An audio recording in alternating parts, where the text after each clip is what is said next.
How's it going, everyone? It is I, Anime Outlet, and this is part 5 of What If Deku Had Sans Powers. And now, let's begin. Where could Izuku have gone? I don't know, Nezu, but the student said there was someone at the USJ who had a warping quirk or something that could make someone travel through a portal. Could that possibly have something to do with it? Yes, it could, because bunch of smoke ended up arising, so possibly in that time a portal opened up beneath him. So possibly villains could have kidnapped him. Maybe that's what happened to him, Nezu would say, as the majority of the heroes there would then agree with him. Well, anyway, we should hopefully just get past this right now. We shouldn't have all the students worrying about it, so I suggest we start the internships for them quite soon. Soon as tomorrow, possibly. Nezu would nod his head as the next day would come. The students would come into class, all but Izuku, as many of them would then start to get worried, not knowing what had happened to Izuku. Many of them would ask Bakugo what could have happened, and Bakugo would just say he has no idea. So Aizawa, acting like nothing happened, would start to pass out slips that had all these different hero places that just asked them to come and join them, as Aizawa would then explain the hero internships. Now a couple days would pass as we now see the students now with their internships and the heroes next to them, as they were basically acting like a sidekick just to get some experience on the front lines. So many of them would actually travel to Hosu City, as that is one of the biggest crime places in the entire area. So with many of them there, they were all just wandering around, stopping crime with their certain heroes. However, on one far side of town, a fire erupted, as hundreds of Nomus would end up spewing out of a purple portal, just like the one from the USJ. However, Endeavor would end up being there to take care of them, but there was far too many for just him to take care of, causing for many other heroes to end up running towards there, and many other students to be in that dangerous area too. So, and we cut to see someone standing up on a rooftop, looking at all the smoke and fire coming over the forest line, as he was standing up on a hill that looked over the city. He would then disappear and then reappear on top of a rooftop, now looking down, as he would see someone with a knife to a hero's neck. Izuku would jump down, staring directly at the person in front of him before stepping forward. "I suggest you don't take another step. I've heard about you. You have a blue eye, I suppose. Guess that's where you got your name." As this now person looking back would see a bright blue flaming eye coming out from a all-black mask surrounding it. As the figure would then just laugh. "Oh, I suppose you know who I am, Stain. That doesn't matter. You shouldn't be killing people like this. It's far too stupid for you to be doing something like this. You're wasting your power, Stain, killing unworthy heroes in your own eyes. Well, you should just be trying to change the society. Scare tactics like this aren't going to work. They only see you and fear you because of what you've done, killing their precious heroes." The figure would say as Stain would then laugh, turning around before throwing a knife at the person behind him. However, the person was long gone and was now right in front of Stain. "I suggest you don't do that again," as the person now had a bone to Stain's neck, as Stain would then just look down, wondering, what is this gonna do? "You'll see," as Izuku would then just make a motion as if trying to lift it up, as Stain would jump back, right into a swing that Izuku had done. As Stain would wonder how Izuku had gotten there, all of a sudden 2 dragon skeleton head-looking things would appear from nowhere before firing a laser at him, as Stain would then be sent flying back into a dumpster behind him. As this now figure known as Izuku would be walking forward towards Stain. "I'll let you go this one time, Stain. Hopefully you decide to change before I have to finish you off once and for all. That's what you should be doing. You shouldn't be killing them, but rather giving them a second chance. If they don't comply, then you should be killing them. That's quite simple, easier response." As Izuku would then walk out of the alleyway, noticing that Ida was standing on the ground, or sitting on the ground unconscious. As Izuku would look over towards Stain, wondering what this could mean. Stain would just say that that boy came in and attacked him, as Izuku would then realize. He had read something in the paper about some boy's, or some brother's hero had been just horribly injured, as this person would of course be Ida's brother. As Izuku would just realize what had happened, Izuku would then grab Ida by the arm, dragging him out of the alleyway towards the fire. Izuku would then appear next to a Nomu, where we now jump forward. Izuku, standing now next to this Nomu, would easily take care of it, setting down Ida before jumping away to watch what was unfolding. It was quite the strange sight indeed, as there was hundreds of Nomu bodies and carcasses just laying everywhere, while heroes were breathing heavily after just taking out such a big army, and they were now trying to take care of the fire that was surrounding all of them. Izuku would decide not to linger much about this, as he would then jump off, wondering what he should be doing now.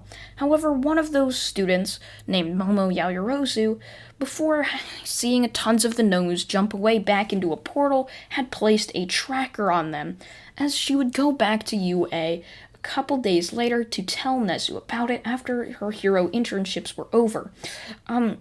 Nezu, I have something to tell you. What is it, Yaoyorozu? I placed a tracker on one of the Nomus that managed to escape. Do you think this could possibly lead anything to finding Izuku? I overheard you and the other heroes talking about how he might be captured by the villains, so I decided to try to do something about it. Nezu would nod his head before asking to see the tracking device, as Momo would then pull it out of her pocket, giving it to Nezu, as he would then look down at it. Huh. So I guess this might be the place Izuku could be located at. Good job, Yaoyorozu. I'll talk to you about this later. Please go back home. It's much late now. You should probably get some rest, as tomorrow's gonna be a hell of a training day for you all. As Nezu would then walk away, going to the teacher's lounge, where he would then see the teachers talking about their situation with Izuku. Well, Momo Yaoyorozu, one of the students in Class 1A, managed to put a tracking device on one of the Nomus, so this could possibly have a clue on where Izuku could be. As the heroes would jump forward, looking at the tracking device, seeing that it was a red blinking dot on a location just on the outskirts of Hosu City. As All Might would then immediately start countering up plans so that they can go and attack it. As they would all be thinking about this, All Might would think even further. I actually think there could be two locations. One where they keep these beast things, then an off location. Well, I suppose I could be right and wrong. Who knows? As we now cut to see Izuku walking along the streets, looking around. He was on the outskirts of Hosu City, just bored out of his mind, not sure what to do. He still had his costume on, and pretty much no one was out at night, so he didn't bother changing into more civilian clothes, as he didn't want to be spotted either since there was tons of missing posters around. So Izuku would be walking around before he ended up seeing a random doorway in the middle of nowhere. Izuku, deciding to take his chances, would open up this doorway, as it would then reveal a bar with someone sitting there who just happened to have blue hair. Izuku realized what he had stumbled upon, but would just act like nothing happened, strolling in before sitting down, as both of the people in there were now staring at him. As Izuku, sitting down, would then look over at the person standing behind him and would ask for a glass of water.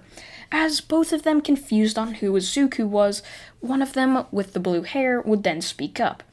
Are you one of the new recruits? Izuku, playing along, would just say, yeah, I think so. I'm not quite sure. This place was quite hard to find.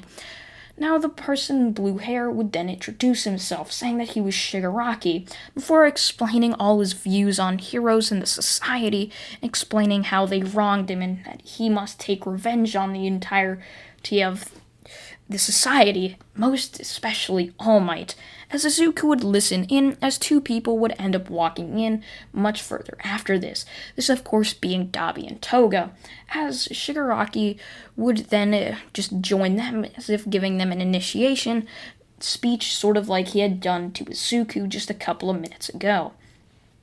So Izuku's sitting there in this bar, just wondering what was happening, and all of a sudden a knock on the door would end up being heard. Izuku would walk over for opening the door, as there stood All Might standing in the doorway, smiling right down onto Izuku, as All Might would then say, "Pizza delivery," before jumping in about to punch Izuku right in the face, who had dodged the attack, jumping back out of the way, as All Might would then jump in, grabbing all of them, as a wood hero would then jump in, capturing every single person inside the bar, mostly Izuku, of course, having been captured too, being right at the doorway. However, Izuku would then somehow get out of the capture, causing the wood hero to be confused, but would then focus on the rest of the people that he had captured, as Izuku would then decide to take off his costume so that he wouldn't get captured again, thinking that he was a villain. So Izuku now just walking around, he would end up seeing a weird gray goopy portal open up as Izuku was peering in through the back window of the bar. Seeing this weird goopy gray portal looking thing open up, as All For One would then step out of the portal before looking on at All Might. All Might would jump towards All For One, going for a punch, but All For One was far too quick for All Might, even after both of their injuries. So All Might would go on a fury and just flurry of attacks, going insane. However, All For One would simply and easily dodge every single attack All Might threw, as All For One would then start to laugh. "Come on, All Might. You are a fool. You didn't even bother to evacuate the city. All of these missed punches are hundreds of casualties. You're just a fool, All Might. Think about what the news is gonna think. They're gonna start siding with us, seeing that heroes are only destructive people that cause harm to everyone else." All Might wouldn't care about All For One's words, continuing on his attack and his offensive against All For One. However, with a quick blow, All For One would punch All Might right in his weak spot, sending him flying back into a building, as the building would then topple onto All Might, as many heroes would then jump in trying to look for him, and there they would end up finding his body completely destroyed by all of the bricks that had fallen on him. Izuku would then see All For One about to reach out his hand towards everyone else, all of the heroes there, as weird, strange things would start to come out of his hands, jumping right towards the heroes that were trying to look for All Might's body. Izuku would jump in, sending a Gaster Blaster that would end up blowing a laser right through these weird things that outstretched from All For One's hand. All For One would look over towards Izuku before smiling. "So, it's the boy with the strange, unique power. Shigaraki told much about you, how strong you were and how you were able to beat a Nomu meant for All Might within a couple of seconds. That's quite the feat indeed. Well, let's see if you can handle this." All For One would jump towards Izuku for it would reveal that Izuku had easily dodged this attack, as All For One now on the offensive would be much like All Might, as the roles had reversed. Izuku now would easily be able to dodge all of All For One's attacks, as All For One would quickly get frustrated that he wasn't landing anything. Izuku would then smile towards All For One. "Oh, you're getting frustrated. You were so confident just a quick second ago. What could have changed your mind so quickly?" All For One would continue on his attack, as Izuku would then jump back, finally about to use his full power, as a fury of or a flurry of bones would then be sent flying towards All For One, parading him with all these bones and just parading him right in as each of the bones would come in waves, hitting him and hitting him, slowly breaking him down. As Gaster Blasters would then be summoned all around him, sending many lasers towards him. As Izuku would then repeat this process, sending hundreds of bones towards him and then using his Gaster Blasters, as the quick attacks would end up leaving All For One completely just destroyed.